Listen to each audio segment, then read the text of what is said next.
बहुत स्वागत है श्रेयसी सिंह जी आपका। धन्यवाद मैत्री जी।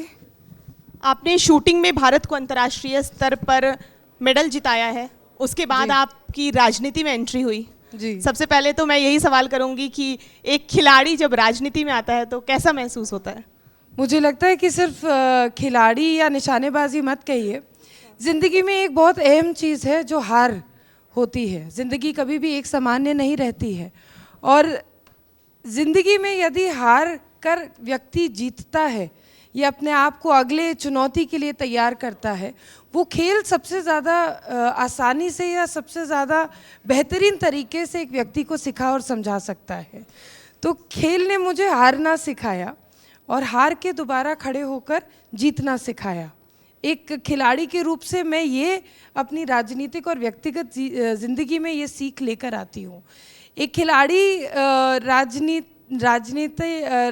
राजनेता कैसे बनी? मुझे लगता है कि मुझे दोनों ही फील्ड से बहुत ही बचपन से लगाव था।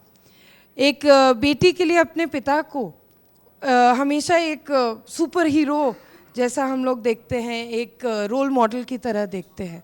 मैंने अपने पिताजी को एक राजनेता के रूप में देखा और ये देखा कि सिर्फ जो ईमानदारी और सेवा भाव से वो राजनीति करते थे, उससे कई ज़्यादा मुझे लगता है कि जिस तरह से लोगों का उनके प्रति समर्पण और प्यार दिखता था, वो सबसे बड़ा आकर्षण का केंद्र बना मेरे लिए राजनीति करने का। बचपन में इतनी समझ नहीं थी कि राजनीति करना है, कैसे करना है, क्या करना है, लेकिन हाँ, मन में एक भाव ज़रूर था कि अगर एक व्यक्ति इस ईमानदारी और सेवा के साथ अपने लोगों के लिए काम करता है तो वो प्यार और समर्थन वापस भी मिलता है, वो सम्मान वापस भी मिलता है और मुझे ऐसा बनना है। And I think that's how I came from shooting into politics. Bihar में खेलों के इंफ्रास्ट्रक्चर को लेकर बात कर लेते हैं कि आपकी क्या सोच है उसमें? मुझे लगता है कि, और ख़ास तौर से मुझे लगता है कि पिछले 5 सालों में बहुत ही तेज़ गति से खेल की जो इंफ्रास्ट्रक्चर है, जो आधारभूत संरचनाएं हैं, उनके ऊपर काम हुआ है। इंफ्रास्ट्रक्चर को डेवलप भी किया है और उस इंफ्रास्ट्रक्चर को पहली बार मैं देख रही हूँ कि सही तरीके से मेंटेन और यूटिलाइज किया जा रहा है। पहले स्टेडियम्स बन जाते थे, लेकिन कोई इंटरनेशनल या नेशनल लेवल कॉम्पिटिशन्स नहीं होने के कारण या कोई सही तरीके की प्रशिक्षण नहीं मिलने के कारण वो हमेशा ठप पड़ जाते थे, बंद हो जाते थे। वो बिल्डिंग्स डिलैपिडेट होने लगते थे, जीर्ण शीर्ण अवस्था में रहती थी। अब अगर इंफ्रास्ट्रक्चर बन रहा है तो उसको मेंटेन करने के लिए वहाँ पर लगातार कॉम्पिटिशन्स हो रहे हैं, इंटरनेशनल कॉम्पिटिशन्स हो रहे हैं, नेशनल लेवल कॉम्पिटिशन्स हो रहे हैं, ट्रेनिंग कैंप्स होल्ड किए जा रहे हैं। सिर्फ बिहार ही नहीं बल्कि अलग अलग राज्यों के ट्रेनिंग कैंप्स भी हो रहे हैं। मैं उदाहरण स्वरूप अगर राजगीर के खेल अकेडमी और यूनिवर्सिटी की बात करूं तो उस हॉकी स्टेडियम में आज के दिन में हमने हॉकी एशिया कप होस्ट किया है मेंस, पिछले साल हमने विमेंस होस्ट किया था। बीच में लगातार मैं देखती हूँ कि हॉकी के वहाँ पे ट्रेनिंग कैंप्स चलते रहते हैं।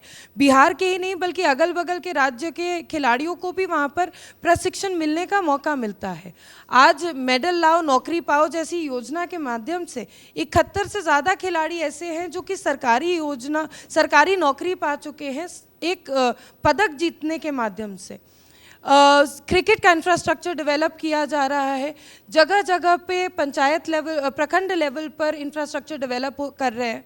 माननीय मुख्यमंत्री जी ने पहली बार ऐसा निर्णय लिया कि मनरेगा के माध्यम से पंचायत लेवल पर भी खेल कूद को बढ़ावा देने के लिए उनने स्पोर्ट्स कॉम्प्लेक्स डेवलप करने का काम किया है।